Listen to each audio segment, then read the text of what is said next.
Yoruba socio-political group Afenifere is asking for a government of national unity to midwife a new democratic dispensation, claims Nigeria is more divided today.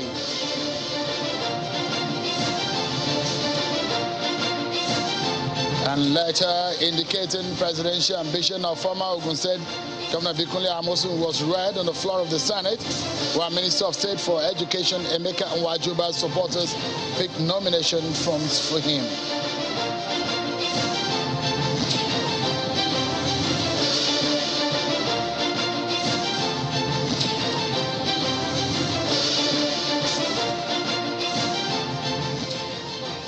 Hello everyone, a warm welcome to you. This is Politics Today live on Channels Television. You are right on cue for your top stories in politics in Nigeria today, and we're going to be serving you just as much as you desire tonight. Just let's begin with the stories coming from Ogun State, where the frontline socio-political group Afenifere had a meeting today in Ogun State, where it came out to tell Nigerians that the situation in the country is now so precarious that no part of the country is safe at any time.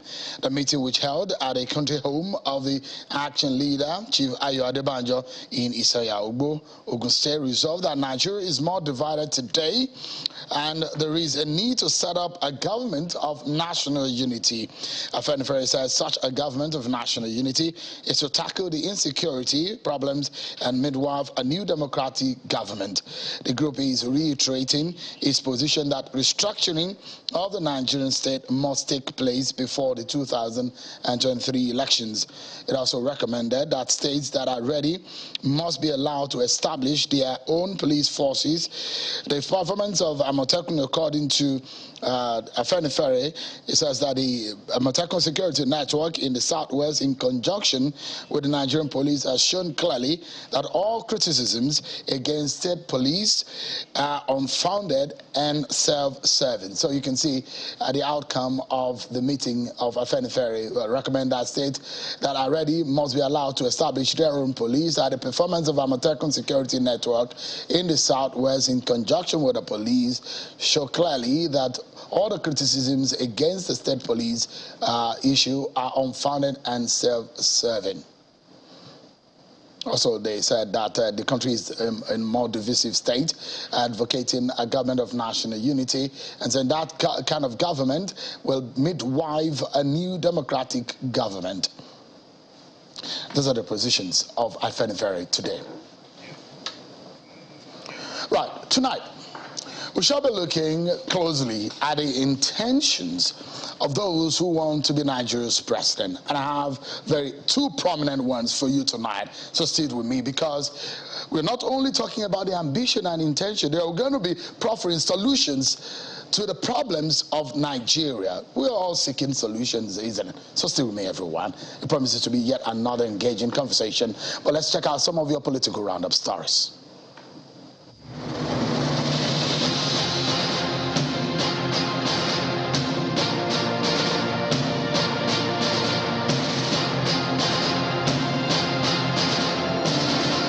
The Federal Executive Council meeting, presided over by President Muhammad Buhari today, approved the engagement of transaction advisors for consultancy services for the concession of Ajaokuta Steel Company Limited, as well as the National Iron Ore Mining Complex in Itakpem, in the sum of 853.26 million naira, inclusive of 7.5% VAT. The Council has approved the order of contract, not just for the Ajaokuta Steel Complex, but also for the iron ore in Itakpe. 4 new permanent secretaries were also sworn in before the commencement of plenary. The Forum of Former Ministers on the platform of the People's Democratic Party has faulted Nigeria's leadership recruitment process over the years, insisting on the need for merit as Nigeria prepares for the 2023 general elections. Speaking at a meeting with the presidential aspirant and former secretary to the government of the Federation, Senator Ayim Pius Ayim in Abuja, the chairman of the forum said that will interrogate all the contestants on the PDP platform for the sake of pushing out the best candidate. The greatest problem we've had in this country is leadership failure. The Nigeria Labour Congress has continued to condemn the way the federal government is handling the ongoing strike action by university lecturers, describing it as most unfortunate. President of the NLC, Mr. Ayuba Waba, made the remarks at the opening session of the NLC Central Working Committee in Abuja, where he said the labour movement has done all it can to help the government resolve the impasse with the lecturers, but has not seen any positive response from the government. Every Nigerian worker will be active to actually use that charter of demand that we have developed to actually engage politicians. Ahead of the People's Democratic Party primary election, the Peter Obi Support Network says the group, consisting of over 6 million members across the country, will raise the sum of 6 billion naira to fund the Peter Obi presidential ambition. Speaking at a rally organized by the network in Abuja, the chairman of the group, Rufai Al-Sadiq, said each member of the group will donate 1,000 naira each. A political analyst and governorship aspirant under the People's Democratic Party in Ogun State, Segun Showunmi, has been speaking on his plan for Ogun State if eventually given the chance to govern the state come 2023. Showunmi says good governance, purposeful leadership hinged on transparency and accountability will be his priority. I'm trying to make sure that we don't run an Ogun State where foreigners, non-indigens, are the ones buying all the prime land under some dodgy arrangement of PPP. The Young Progressives Grand Alliance, ABGA, has commenced screening of aspirants to the State House of Assembly seats at the State Secretariat of the party in Awka, the Anambra State capital. According to the Speaker, Anambra State House of Assembly, Mr. Uchenna Okafo, who has been screened, the transparency and the adherence of the guidelines of INEC and that of the party, which the screening committee has upheld, are his confidence that the party is getting it right ahead of the primary election. The screening we're doing today is going to be transparent, it's going to be free and fair. And in Yobe State, the People's Democratic Party has equally commenced screening of aspirants ahead of its primaries. The party has asked Nigerians to shine their eyes by weighing its performance and that of the ruling party before going to the polls come 2023. We are playing our own card. APC have done our own card now, and it's left for the Nigerians, the masses, and whatever to decide. Indigenes of oil-producing areas of Oguta and Ohaji-Egbema local government areas of Imo State, under the aegis of Oil Landlords Association, have staged a peaceful protest in Oguta local government area of the state, calling on the Chief Judge of the Federation to quickly wade into the present court issues between Imo State and Rivers State government over the ownership of some oil wells which had been erroneously ceded to Rivers State for a long time, but recently reacquired for Imo State by the National Boundary Commission. According to the protesters, they fear the implications of claims by some indigenes of Rivers State that the judges will be induced. How can you be jubilating when judgment has not been given? Meaning that you are bribing the judiciary. And if it happens, the whole oil company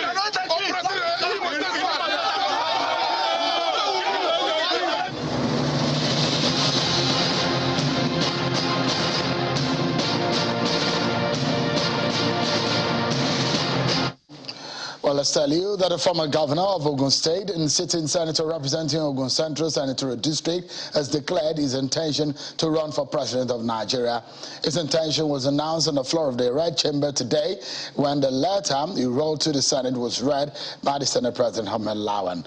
According to the letter, the lawmaker says his experience makes him fit for the seat, promising to help Nigeria achieve her manifest destiny.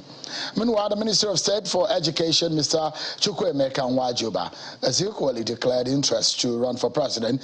A group of youths and supporters picked his forms at the APC Secretariat on his behalf, which was later presented to him at some point in after the FEC meeting in Abuja. Well, more people are now picking their nomination forms within the APC. The latest is the governor of Kogi State, Yahaya Bello. The governor, in company of supporters and members of his campaign council, stormed the APC head office in Abuja, where he was presented with the forms. Take a listen to the governor. Today we have picked our intent and nomination form for the position of president or presidential flag bearer of our great party, the All Progressives Congress. And today I am happy, Nigerians are happy, and the party is happy for that. Right now, what we have ahead of us is a task of canvassing and consulting all party faithfuls, leaders, stalwarts, delegates, members, and even all Nigerians from our home and across in diaspora to give us a support to support also that we become the flag bearer of this great party come 30th and 31st of May 2020. The governor of Kogi said Yahya Bello and a presidential aspirant earlier today in Abuja. Meanwhile, the jostle for the People's Democratic Party's ticket thickens, especially in the light of the zoning and consensus controversies. Leaders and members of the party are eagerly awaiting the outcome of the NEC meeting slated for next week, Wednesday, where a decision on the zoning report by the Governor Autumn Zoning Committee will be made, and the party can then move forward and know its stance on the issue of rotation. Remember that 4 northern aspirants in the PDP, Senator Bukola Saraki, Governor of Sokoto State and Governor of Bauchi State, Bala Mohammed and Aminu Tambuwa, plus a foremost Nigerian banker, Mohammed Hayatu-Deen, have been going around consulting and later met with former military head of state Ibrahim Babangida, where Senator Saraki and Bala Mohammed emerged as consensus aspirants. There are a lot of issues that have since trailed the outcome of the Professor Ango Abdullahi committee report on the zoning, which advised the IBB-led Group 2, where both of Bala Mohammed and Saraki emerged. Tonight on the program, one of the aspirants is a former banker who is a son of a veteran educationist who rose at a young age through the ranks to becoming the group managing director and chief executive officer in 1984. Also led the FSB International Bank PSC, which was re-engineered. After serving FSB for about 15 years, he left his position as chairman and CEO in 2004 to establish a company, the Alpine Group, headquartered in Lagos. Alhaji Hayatu-Deen is in the course of his career being chairman director of over 30 multinationals and local corporates, and was a member of the Council of the Nigerian Stock Exchange and the African Business Roundtable. He recently joined politics and moved into the PDP. Mr. Mohammed Hayatu-Deen is my guest tonight on the program, and he's here with us in our Abuja studio. Thank you so much, Mr. Hayatu-Deen, for joining us tonight. Thank you, Sean. Yeah, let's. I know it's an issue that is being spoken about intensely in the past days, especially when the outcome of the IBB committee and the Professor Ango Abdullahi report came out on the voting. We understand that you had about 6 or 7 votes. Senator Bukola Saraki had 10 votes, tied with Senator Bala Mohammed of Bauchi State. But let's know your stand. What is your own stand as far as that consensus arrangement is concerned? So first and foremost, let's take President Babangida completely out of this. He's one of the most celebrated and iconic figures in this country. He has very, very little to do with what has actually happened, as far as I know. Second, I joined the group of 3 very late, about 3 weeks after they met in Bauchi. And the reason why I joined was simply to bring about harmony and unity within the country at large and also in the north. We gave it every effort of our skill, our good faith, and our commitment to see if it could work. 2 Wednesdays ago, after spending almost a month, we came to the conclusion that this thing was going nowhere. And the 4 of us decided here in Abuja to jettison the notion of choosing a consensus candidate amongst ourselves. And Senator Bukola Saraki was then requested to draft a press statement which was to be considered and adopted later that night at 10 p.m. Bukola was not able to come up with that statement. The next thing we heard was that a committee had actually met after the fact of our own decision to jettison the project, that 2 people had been chosen. So those are the facts of the matter. And I believe that Governor Tambol, before I even issued my press release, had issued his own press release. I concur completely with what he said, because that was factually and truthfully what had happened. So you cannot, after the fact of the candidates themselves having decided not to continue forth with the project come out after the fact and announce a decision. I'm trying to see how we can capture quickly, because there are a lot of issues that I want us to, away from the politicking and all of that, I want us to deal with the real issues, because that's what Nigerians are concerned with. The price of food, the security and issue of solutions to those problems. I'm more concerned about those issues. I'd like you to summarize what really happened there. Do you think it was transparent, the outcome?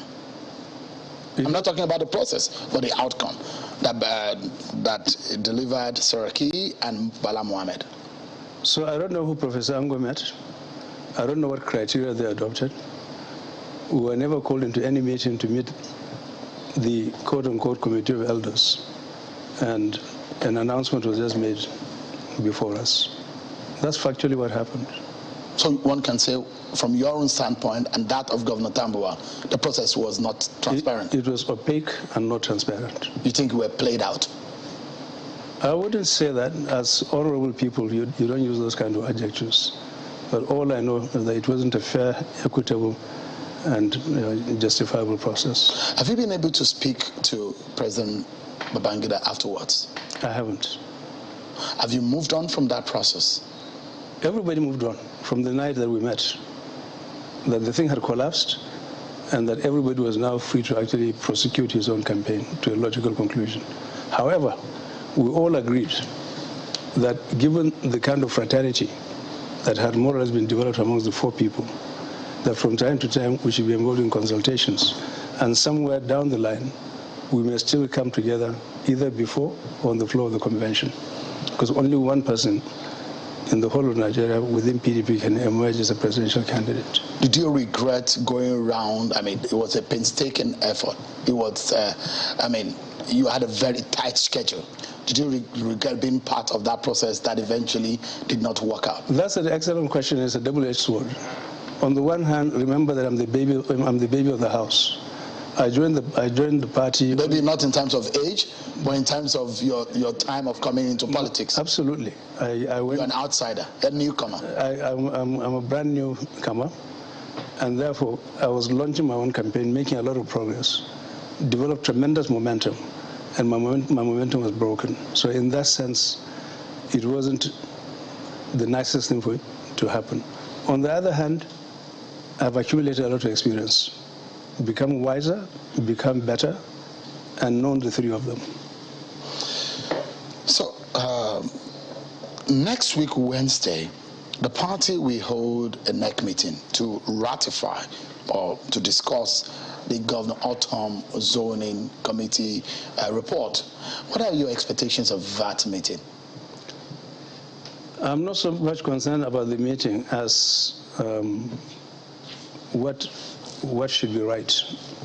The right thing to do is that we're actually operating an open democratic system of government. Every Nigerian, under our laws and our constitution, has the right to actually vie for any office. Every Nigerian is free to canvass for votes and delegates around the length and breadth of this country. And therefore, people should have the absolute freedom to go for any office they want, so long as they can build alliances and partnerships all around this country to compete in a free and open space. Quickly, let me get your view on this idea of rotation and zoning. And if you look at it, the progression is since 1999, because if we go too far back, that may be a long conversation. But let's look at 20 years ago, 1999 today, and see the progression of how the rotation has gone and how we've,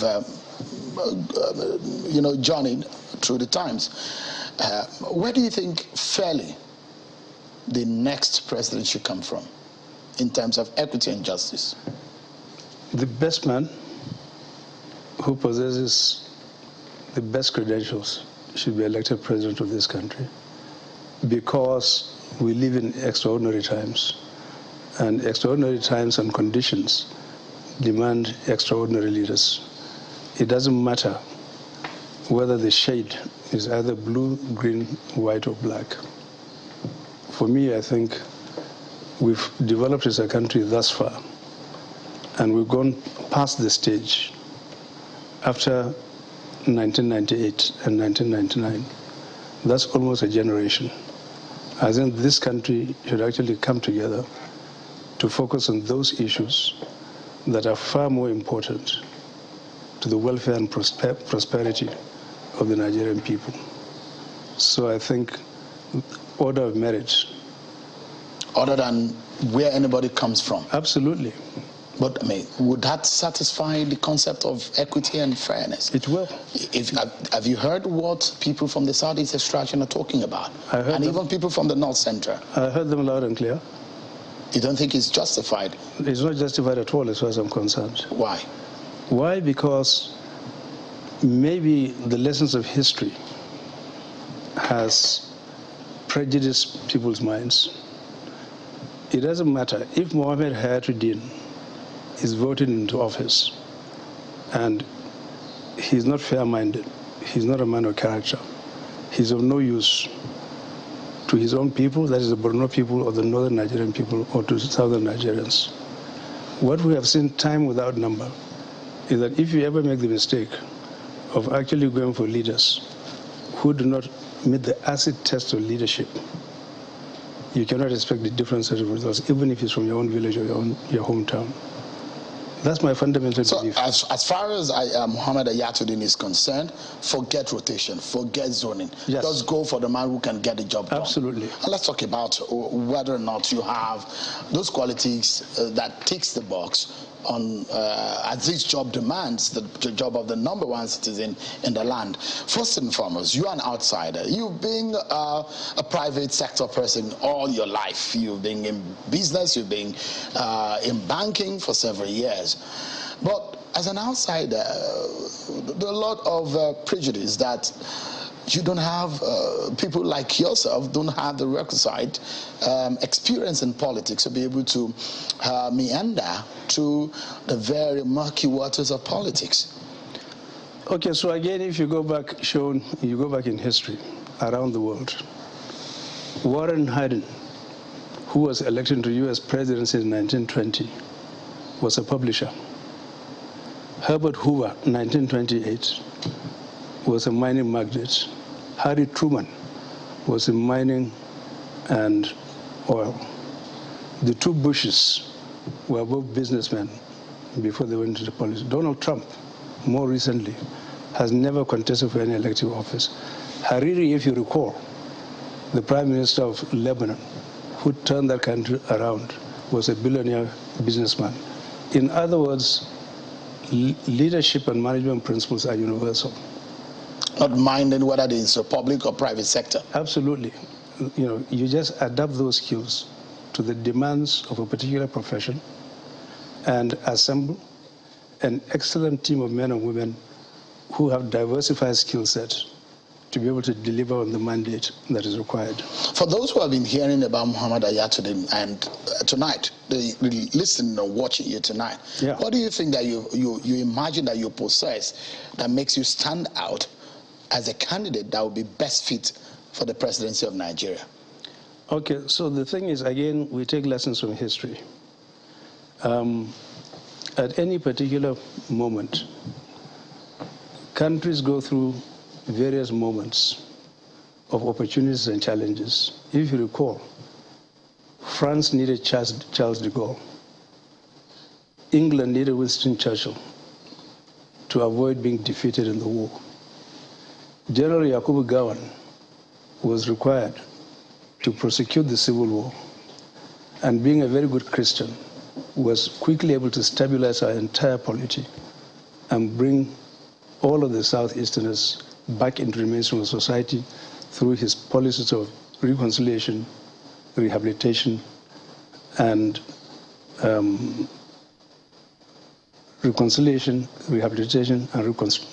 reconstruction. So through those kind of policies, Nigeria was quickly able to come together.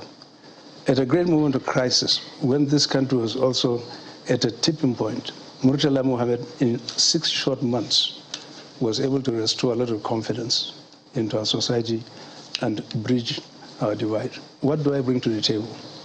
First and foremost, the country today is at a unique moment of crisis that is actually unprecedented in the annals of our history. Number one, I have the skills required and the experience base to turn around this economy. Two, I've been a change manager all my life. I've dealt with some of the most difficult and complex problems and have been recognized clearly as a transformational leader. What Nigeria needs today, more than anything else, is to actually completely re-engineer this economy, put it on a path of, rehabilitation, development, and growth. And I have those skills in ample measure to be able to do it as a turnaround manager. I will shortly, in the next few minutes, take you to one of your strength areas, which is the economy, which you've said that you will turn around the economy of Nigeria, and Nigerians will want to know how you're going to go about it, because if you look at the total debt burden of public debt burden of Nigeria is almost 40 trillion. And let me, before then, go into the area of security. You are from the Northeast, you're from Borno State. Security is a major issue in this country today. Would you say you understand what a problem of insurgency or extremism is in Nigeria? Because not only in the Northeast that we are experiencing this, we're also seeing a similar thing happening in the Northwest region of the country, where the federal government came out recently to say the attack on the train was a collaboration between the bandits and Boko Haram elements. If you understand what the problem of extremism or this terrorism is, what then is the solution? Well, the thing is that this has been long in coming. And again, I would like to say that the root cause of it is the major economic problem that we face. This economy has been growing at an abysmally low rate. Population has been exploding from about 103 million 20-something years ago to 210 million today. And when you look at security today, it is multifaceted. I think people tend to look at security purely from the point of view of military weapons and using the armed forces and the police to quell problems. Security today is very broadly defined, and you need to integrate all of these phases. Food security, energy security, economic security, political security, environmental security, all of these things come together. And therefore, when you are dealing with the issue of security, none of these things can actually stand as islands in and of themselves. You need to treat them holistically and integrate them in order to find those solutions. In the short term, what we need to do is to push back insurgency by making sure we rearm the armed forces, we reorientate them to make sure they're actually in a very, very good position to understand the nature of this particular kind of warfare, to deploy a lot of intelligence assets, to motivate them, raise their pay package, retrain them and equip them. Those are the things that are actually needed. Would you require mercenaries in the immediate term to deal with this banditry in the Northwest? You actually don't need any mercenary, because I've been telling this administration for a very long period of time, privately of course, that what we needed to do was to do something similar to what we did in Vision 2010, to declare a national state of emergency on security and bring every shade of opinion under one roof for a period of 3, 6, 9 months from every single stakeholder in this country. Because security is a community issue and is not just an issue that is within the domain of members of the armed forces or our political leaders or the technocrats. So you need to bring in the youth, labor, media, traditional rulers, academics who are specialized in security, international security experts, put them under one roof actually to clearly understand the nature and the dimensions of this problem. And beyond that, to then diagnose it properly and come up with a range of prescriptive solutions. And then have your change agents go out throughout the length and breadth of this country in order to do what is required to bring this issue under arrest. But even as you do so, the economic issue is very, very important. Yeah, I'm going to come to that, but we need to take a breather. We'll be getting some of the closing thoughts of Mr. Mohammed Hayatu-Deen when we return from the break on the issue of the economy and the way forward for Nigeria. Don't forget also, that will be joining me, Mr. Kola Abiola, son of late MKO Abiola. 30 years after a truncated mandate, his first son comes back to the scene, rekindling that dream and wants to be Nigeria's president. We'll talk to him tonight on his ambition and prospects. Stay with us, everyone. We'll be right back. Welcome back, everyone. Let's get back to the conversation with my guest, Mr. Mohammed Hayatu-Deen, who, interestingly, from Borno State in northeast Nigeria, and a famous Nigerian banker. Now, it's interesting that you're from northeast. I mean, you can talk about the issue of security, and also you have experience in economic, and of course, you've told us what needs to be done as far as security is concerned. But in the economy, and a lot of youth who, some of them are at home because of ASU strike. Some of them, they are not even sure that when they graduate from school, they will get a job. Some of them are graduated long time, but there are no jobs. First and foremost is the inflation issue. 15.1% or so, that's what it stands. If you become president, you hope to take it to a single digit. Is that right? Absolutely. And how can you achieve that? So the thing to do is that, first of all, you have to get your macroeconomic policy framework right, both in terms of monetary policy and fiscal policy. The two of them are Siamese twins. If they are not managed in a harmonious manner, certain things are actually going to go completely out of step. So on the monetary side, inflation is nothing but a metric for measuring price. There are other prices like exchange rates, interest rates, etc., etc. On the fiscal side, you deal with debt, you deal with taxes, you deal with revenues, and a host of other metrics.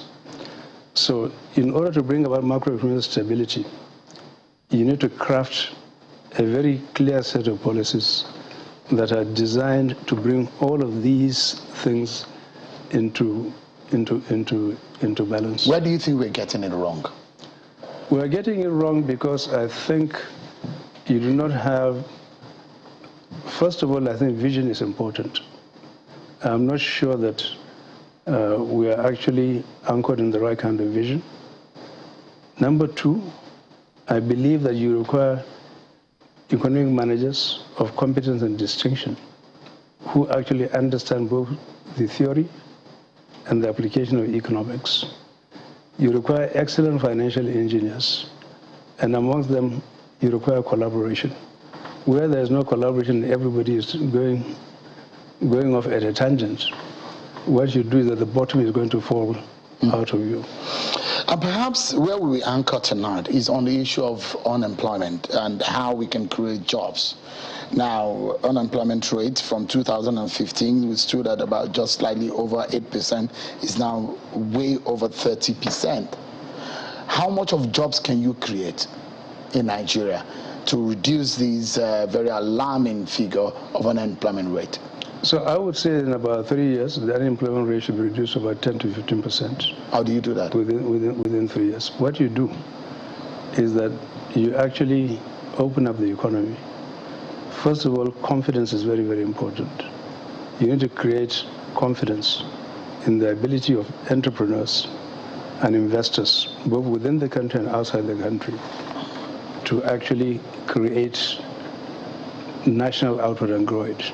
I would like to see, on my own watch, within a period of 4 to 5 years, move the GDP growth rate from about 3% to about 10%. And within 7 years, move it to 15% sustained over a period of 10 or 15 years. All right. Other countries have done it. Nigeria can do it. And therefore, when there is output expansion, you now create a lot of opportunities for people to get productively engaged. You've shared some very insightful thoughts tonight. Should you not get the opportunity of becoming Nigeria's next president? would you work with anyone to inject some of these your ideas? I would work with a whole host of people. Wherever I have worked, I've actually believed in the power of people, because a tree can never ever make a forest. And I'll hire anybody who is somebody who, by order of merit, can do a particular set of jobs. I will hire them wherever they come from. All right. And I'm going to lean on the diaspora as well. And talking about national security as a last point, I've had a personal experience because my sister was actually kidnapped in 2014 in the peace and quiet of her home and taken to Zambezi forest and could not get to escape until 2016. So I live with that problem every day, and so does my family. I understand it. I know it. Right. I get it. Mr. Mohammed Hayatu-Deen, thank you so much, and I wish you the very best in your pursuit of becoming Nigeria's next president. Thank you. Thanks so much for coming. Thank you. And say hello to Kola. All right, you were here. He's just listening to me across the satellite now. Joining me, the eldest son of the late Kola Abiola, presumed winner of the June 12, 1993 presidential election, who recently joined the People's Redemption Party, PRP. Kola's father, Kola Abiola, ran for president in 1993 on the ticket of the defunct Social Democratic Party, SDP, one of the two parties decreed into existence by the military administration of President Babangida. He joins me from our Lagos studio. Thank you so much, Mr. Kola Abiola, for joining us tonight. First and foremost, one will imagine that it's almost 30 years that your father won the election, 1993. And it sounds, I don't know, for those who experienced that moment in history, was that what inspired you? What exactly inspired you to wanting to become Nigeria's president? Thank you so much for having me. And Baraka de Shara to Elijah in the studio. I won't see him in a long while. My best regards to you. It all started number one, I am just a card-carrying member of PDP. I'm not a candidate, as opposed to what you refer me to. I picked up a card, my first political party membership ever, not even under SDP back then, a week ago Thursday. And I am fully fledged party member of PRP, and that's what I am for now. As to why I got back into politics after so long and my absence, it's because, you see, I fought so hard to bring a conclusion to the 1993 elections. I started with the late President Umaru Yar'Adua, continued with President Jonathan, and eventually concluded it with the present President Buhari to give my late father, Bashir Kola Abiola, the recognition he deserves for winning the 1993 June 12th election. That was done. He was given the GCFR, which is the highest title you could give a Nigerian, and it's only preserved for presidents. And that put closure to my sojourn in 1993. A year or two after that, it dawned on me that now that we have June 12th as the official swearing-in date, next year, June 12, 2023, would be exactly 30 years of our election. At that point, it occurred to me that I need to make a difference. I need to change and hopefully get back what we achieved in 1993, which was the perfect election, the one election that's ever held correctly across Nigeria, and see how close and how I can influence a change in that direction again. And that's, I looked around, I spoke to a lot of people, a lot of the youth, the 18 to 36 age demographic group all over Nigeria, and I decided, look, they have the ace to make a difference, to bring my experience over the years politically to play and show them how to have an end game, not just protest, but take that protest and vote and create change. And that's why I'm here today. I've looked at all the political parties out there, and I figured the best way to do that would be PRP. And that's because they have a pedigree. It's the oldest party in Nigeria to date. It's been consistent in its ideology. But more importantly, it's a place where anybody can freely come into, and they believe in people power, politics for the people, electoral office for the people, and change to be brought by the people. And I can't find a better avenue of doing that but PRP, and that's why I'm back here today.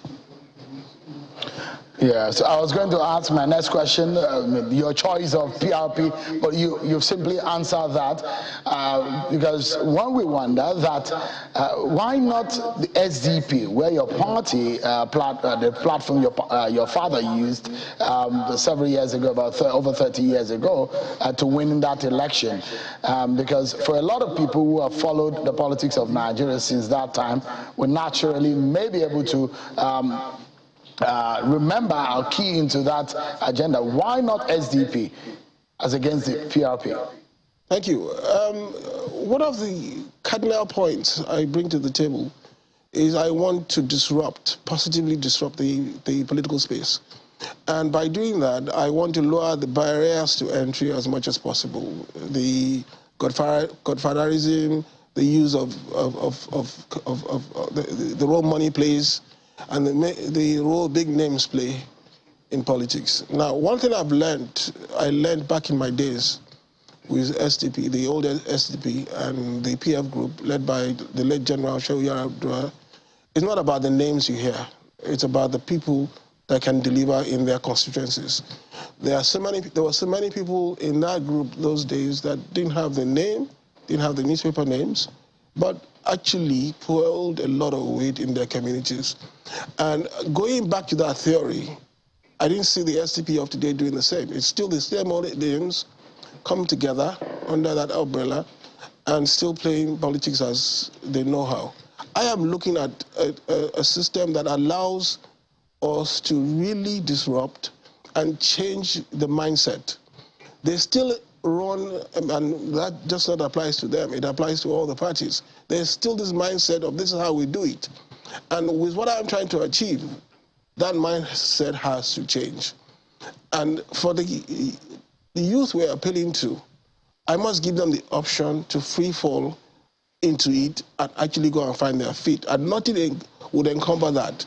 And I don't see the President SDP doing that. I see it as like the last outing, for example, we had names from the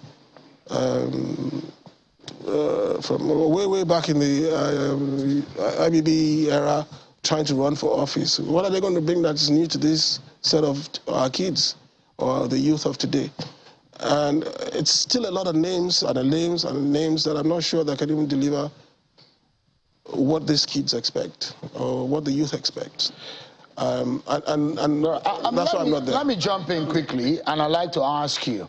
Your father came with a very strong pedigree, and several years after his death, he still commands a lot of respect from a lot of Nigerians. Are you hoping that you might be able to ride on that? Is it helpful in any way for you? You see, the election was 30 years ago. I approach the youth of today like they didn't know of an Abiola. That's the truth. I've always been an equal opportunity person. So I have to approach them that they don't even know that that name exists. My pedigree, my transparency, my commitment to Nigeria, and whatever morality and ethics I bring to the table is what I think would help. And then the pedigree from the MKO would follow subsequently. But I don't go there first to approach them as such. If that's the case, you won't have riots at Unilag when the Jonathan administration renamed Unilag, for example, after my late dad. So I'm not approaching this youth as if they know. This was 30 years ago. Many were not even born then, and the few that were born were too young to even know what was going on. Many of them, one thing I even found out, many of them, all they probably remember is the jingles from that day. MKO, is a man. Oh. That's probably what they recall in many ways. But there's a lot to the man than the jingles itself. He represented quite a bit. So I'm not approaching that at all. I'm not even assuming they would even I have to come through the door as me first. So, I mean, I like to jump in because when you, one of the issues I like to take you up on is your own ideas, your own genuine and ideas of wanting to change things. You say you want to disrupt things. But two quick questions that I'd like to ask you before we get into that is, how active were you when your father was running for president? Did you partake in any way in helping him at that time? I dealt with that a lot in the past. I still dealt with that last Friday on Arise. So, and if you go back to a lot of my interviews, I think that has been dealt with, so I don't want to rehash that.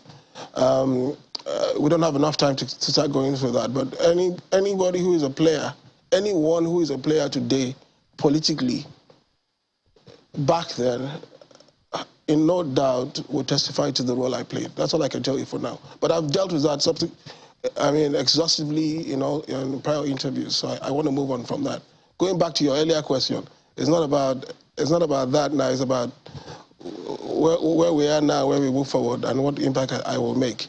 I've made my impact, and I've learned from that, and I want to bring that to book. I want to help bridge that gap from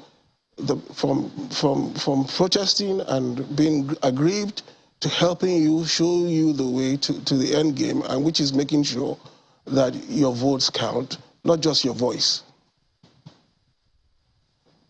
Don't think that answers your question.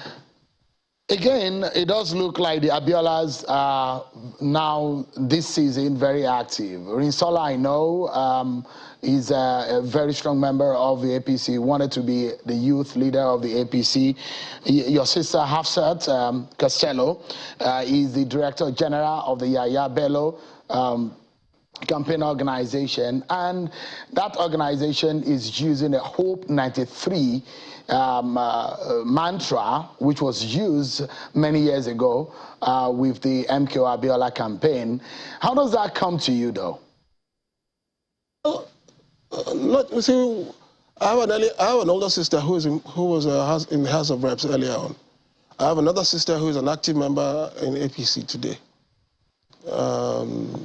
So Hafsat going into being a campaign manager, that's we're politically active, I guess.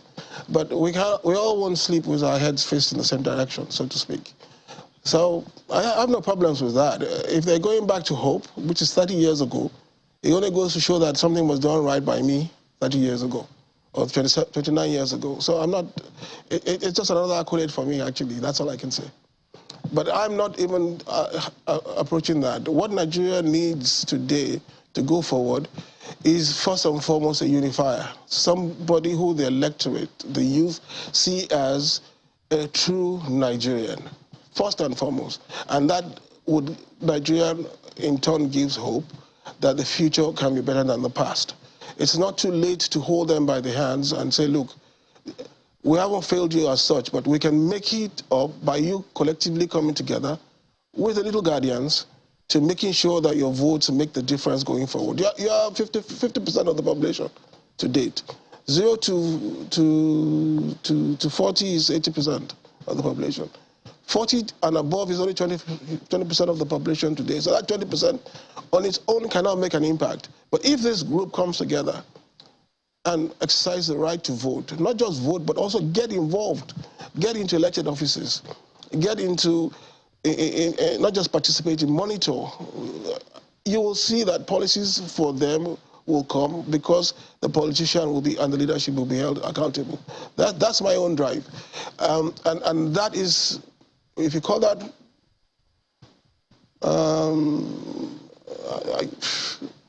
I don't know if they choose to go back to, it's not just, not even if I'm right, it's not even just Abio's campaign using the hope thing. There's so many people are using the hope thing. So good luck to them doing that if they want to ride on that. But I accept the fact that the MKO name is a brand, and it's helped as many people as possible today. They're still exploiting that till tomorrow.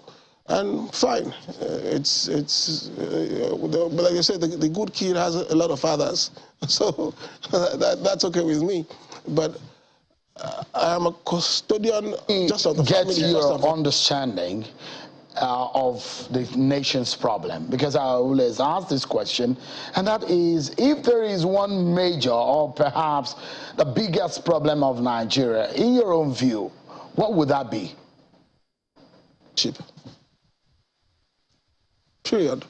It all begins and ends with leadership. Leadership that is held accountable, that listens, and governs based on policies that help the country.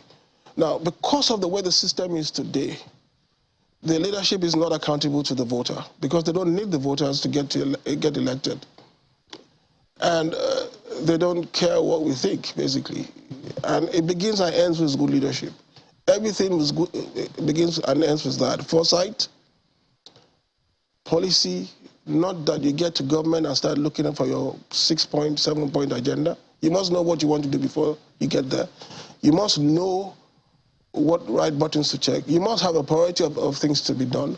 You won't achieve it all, but you must know what priorities you have that will be a catalyst for other things to change. So it begins and starts with that. The experience, the exposure. Like somebody says, politics is too important to be left to politicians. So it's something that needs a new set of people who can come in as outsiders to change the trajectory of events in Nigeria. In your own view, how do you hope to immediately, should you get a job of Nigeria's president, how do you hope to immediately tackle the issue of poverty, the issue of unemployment, the issue of security? What would be your major and immediate priority? That, for me, is you're putting the cat before the horse now. I'd have to be a candidate first. I'd have to do the usual things that are required by the party, pick up the nomination, declare and all that. But that aside, everything, it's sort of like everything is about psychology here. The people have to believe they're electing their own. And that's where I go back to the youth again. The minute they feel they are electing their own and have ownership of the process, right? A lot of the problems begin to solve. They have faith in the leadership they have. And if you have that, and that's another reason why they have to all go out and get their PVCs and vote and give you the mandate that is needed. That mandate begins to change and have a leader begin to address some very hard things, implement some very hard policies going forward that requires a mandate of his electorate. Not one that is elected with 26% of the electorate. You need a clear-cut mandate at this point in time in Nigeria and where Nigeria finds itself today to properly go out and make some very, very, very tough decisions. These are decisions that, as a candidate, you will have to approach and let your electorate know what things they're going to do, but they have to own that process. And with that, you'll be able to address the larger questions. And then you can tell them what you're going to do, whether they're mainstream or not mainstream, but Nigeria needs non-mainstream ideas to change it around. And that you have to have the backing of your electorate to do those things. If you don't have proper progressives in all tiers of governance, the president cannot on his own change things. You have to have that change and you have to get that mandate, and then you'll see what's going to happen subsequently. On the final note, as we wrap up, you just have about 30 seconds for your response. There are those who are of the opinion, thinking, they were imagining when they heard your name, first and foremost, when you came back into politics, they thought that you were actually going to go to Ogun State to run for governor. Are their hopes dashed? Have you ever thought about running for governor in your own Ogun State? I've never thought about running for governor. I've never thought about running for governor. What I've always done, and that's the beauty of PRP, you can register online from anywhere in the world. to be a member of the party. You don't have to go back to the state. But I've never looked at running for governor of Ogun State. I still never would. I think my role is to make difference across the board and length and breadth of Nigeria.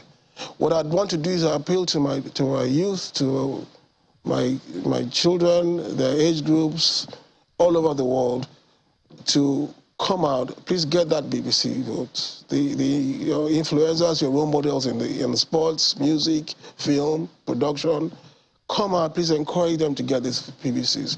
If you see my son stand amongst his friends with their funny hairstyles, come out, or my nephew Zaid, for that matter, you can't tell who is who.